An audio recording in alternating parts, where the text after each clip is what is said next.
실제로 겪었던 실화괴담들. 첫 번째 이야기, 터가 좋지 않은 집. 오래전 형편상 온 가족이 천안의 어떤 동네로 이사를 갔습니다. 산밑 허름한 주택가가 밀집된 동네였고 천안 시내권에서는 가장 낙후된 지역이었습니다. 살던 곳은 방 3개인 작은 단독주택이었는데 전세 가격이 몇백만 원밖에 안 들 정도였습니다. 큰 창문은 있지만 햇볕이 잘 안 드는 구조였습니다. 특히 안방은 대낮에도 불을 켜야 할 정도로 어두웠습니다. 생활하면서도 뭔가 불안하고 집안에 좋은 일도 별로 없고 가족끼리 사소한 일로 다투기가 일상이었습니다. 심지어 저녁에 어머니가 장독대에 가시면 주워온 강아지가 마치 어머니를 보호하듯 졸졸 따라다녔는데 느닷없이 쥐를 잡겠다고 쫓다가 날카로운 돌의 모서리에 머리를 부딪혀 그대로 즉사한 적도 있었습니다. 행복한 일은 거의 없었네요. 하여간 이사간 직후부터 지속적으로 가위에 눌리더군요. 잠자다 깨어서 귓속에서 고주파 소리가 나고 몸이 굳으면 가위 눌림이었습니다. 거의 2, 3일에 한 번씩 가위에 눌리다 보면 나중에는 만성이 되어 그냥 그러려니 하게 됩니다. 제 방이 작은 데다 잠잘 때는 항상 머리를 출입문 방향으로 잤었습니다. 그런데 어느 날 밤 잠을 자다가 깼는데 누군가가 계속 출입문 앞에 거실에서 걸어다니는 소리가 나더군요. 순간 머릿속에는 누군가 버선발로 소복치마를 끌고 다니는 것 같다는 상상이 들더군요. 둔탁한 발소리와 뭔가 끌리는 소리였는데 꽤 오랫동안 소리가 나더군요. 그래도 설마 귀신은 아니겠지. 부모님이 화장실 가시러 나왔나라고 생각하고 잠을 잤습니다. 분명히 가위 눌림은 아니었습니다. 다음날 일어나서 부모님에게 왜 밤새도록 안 주무시고 시끄럽게 거실을 돌아다니셨냐고 여쭤보니 그런 적 없다고 하시더군요. 그래서 내가 잠결에 착각을 했나라는 생각으로 그냥 넘겼습니다. 그런데 부모님의 경우도 안방에서 주무시면 섬뜩한 느낌이 든다고 하시더군요. 당시 할머니가 무속인이셨는데 대낮에 낮잠을 주무신다고 안방에 들어가셨다가 무서워서 못 자겠다고 잠시 후 나오신 적이 있었습니다. 하여간 그 후에도 계속 가위 눌림이 생겨서 결국 누나가 사용하던 방으로 옮겼습니다. 당시 방 구조는 옛날 집이라 방과 부엌이 연결된 작은 문이 있었던 구조입니다. 사용하지 않는 부엌이라 판넬로 문을 막고 도배를 했습니다. 제 침대는 판넬로 막은 문 쪽 벽에 위치해 있었습니다. 그 벽 쪽에서만 엄청난 냉기가 나왔습니다. 집의 구조적 문제인가 하고 그냥 넘겼는데 뭔가 꺼림직하더군요. 제가 겁이 없는 편이라 한여름 밤에도 창문 열어놓고 공포물을 즐겨보는데 누군가 창문에서 쳐다보고 있다는 느낌도 들어서 계속 TV를 보면서도 무의식적으로 창문을 힐끔힐끔 보게 되더군요. 방을 옮긴 후 가위 눌림도 있었지만 심한 편은 아니었습니다. 그런데 어느 날 침대에 누웠는데 갑자기 머릿속을 스치는 생각이 뜬금없이 탁 들더군요. 제 방 옆 부엌에서 어떤 여자가 치마를 입을 상태로 목을 메고 자살했다는 생각이었습니다. 하지만 설마 아니겠지 하고 넘겼습니다. 그 집에서 몇 년간 살다가 바로 앞집으로 이사를 가게 되었습니다. 새로 이사간 집도 초라했지만 그럭저럭 편안한 느낌은 나더군요. 가위 눌림도 전혀 없었습니다. 새 집에서 이삿짐 정리를 모두 하고 온 가족이 모인 상태에서 맥주 몇 잔 하는데 어머님이 하시는 말씀이 내가 솔직히 얼마나 무서웠는지 아냐? 라고 말씀하시더군요.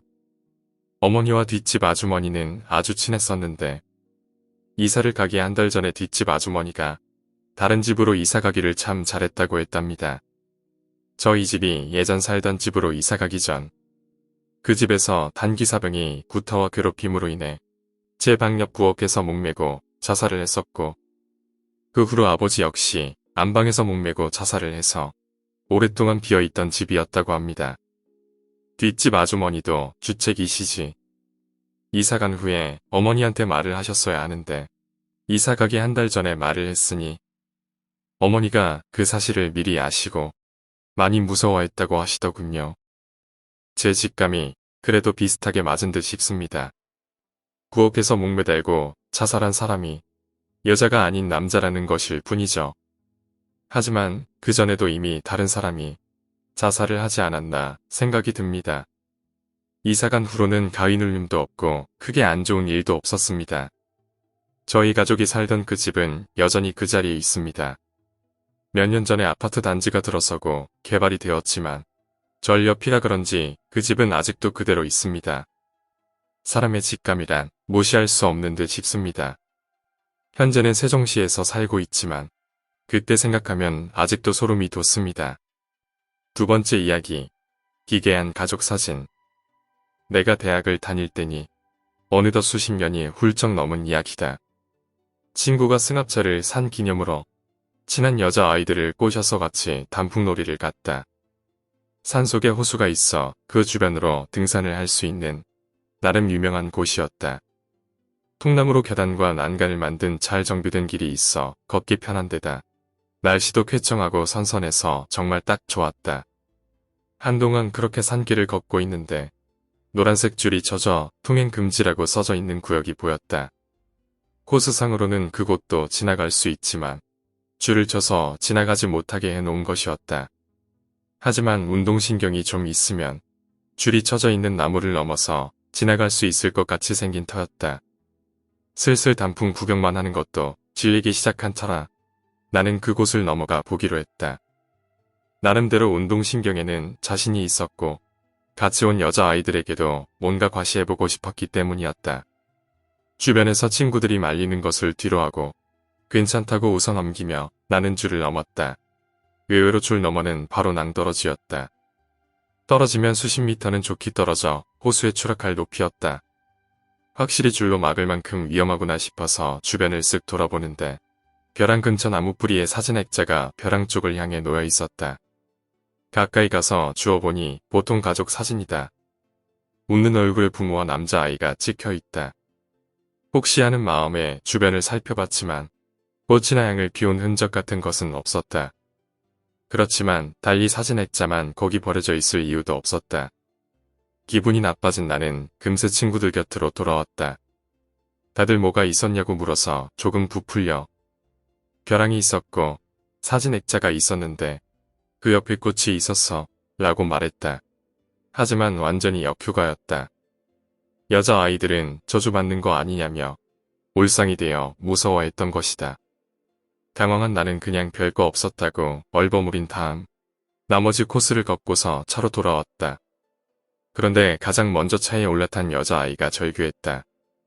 무슨 일인가 싶어 차 안을 보니 뒷좌석에 사진 액자가 놓여 있었다. 아까 벼랑에서 봤던 그 액자였다. 순간 등골이 오싹했다. 그것을 본 다른 여자아이들도 비명을 질러 차 안은 아비규환이 되었다. 남자 녀석들도 망연자실한 채 겁에 질려 있을 뿐이었다. 그 와중에 일단 뭐라도 해야겠다는 생각이 들었던지 차 주인이었던 친구가 미안하다. 이거 우리 친척 사진인데 여기 있었네. 라고 말하며 사진을 집어 뒤로 던져버렸다. 결국 그걸로 겨우 그 자리는 진정이 되었고 다들 집으로 돌아갔다. 다음날 그 녀석과 다시 만났지만 전날 있었던 일에 관해서는 전혀 말이 없었다. 액자가 신경 쓰였기에 어떻게 되었는지 물었지만 트렁크는커녕 차 안에 어디서도 발견되지 않았다고 한다. 다만 그날 그 녀석이 일회용 카메라로 마구 찍었던 사진 중 한 장도 우리에게 보여주지 않았던 것을 생각하면 그 녀석은 뭔가 더 무서운 것을 본 것인지도 모른다. 오늘 이야기는 여기까지입니다. 오늘 이야기가 재미있으셨다면 구독과 좋아요, 댓글 부탁드립니다. 댓글은 저에게 큰 힘이 됩니다. 감사합니다.